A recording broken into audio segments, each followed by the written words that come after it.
এভাবেই প্রতিবাদের ভিন্ন ভাষা দেখালেন জুলাই গণঅভ্যুত্থানের অন্যতম সমন্বয়ক ও বর্তমান জাতীয় নাগরিক পার্টি দক্ষিণাঞ্চলের মুখ্য সংগঠক হাসনাত আব্দুল্লাহ। খনাখন্দে ভরা সড়ক সংস্কারের দাবিতে কুমিল্লার দেবিদ্বার চান্দিনা সড়কে মাঠ ছেড়ে প্রতীকী প্রতিবাদ করেছেন তিনি।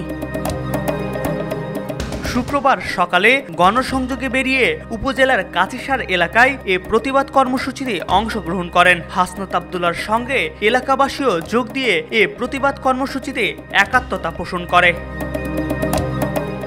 জানা যায় দেবিদ্বার চান্দিনা সড়কটি শুধু উপজেলার সংযোগ সড়ক নয়, এটি ঢাকা চট্টগ্রাম ও কুমিল্লা সিলেট মহাসড়কের সংযোগ সড়কও।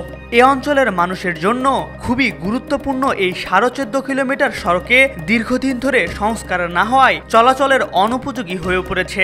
ভাঙা আর বড় বড় গর্তের সড়কটি অতিক্রম করতে যাত্রীদের প্রতিনিয়ত ভোগান্তি পোহাতে হচ্ছে। দুর্ঘটনার কবলে পড়ছে যাত্রীবাহী যানবাহন, বিপন্ন হচ্ছে মানুষের জীবন।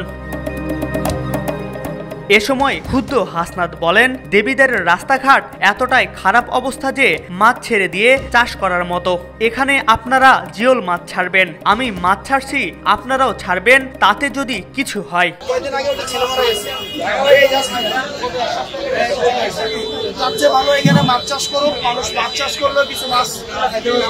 এর আগে হাসনাতের সাথে কুমিল্লা সড়ক ও জনপদ বিভাগের প্রধান নির্বাহী প্রকৌশলী খন্দকার গোলাম মোস্তফার কল রেকর্ড ভাইরাল হয়।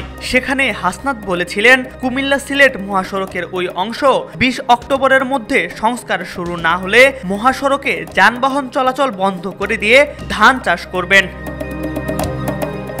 এম আর আকাশ, আজকাল।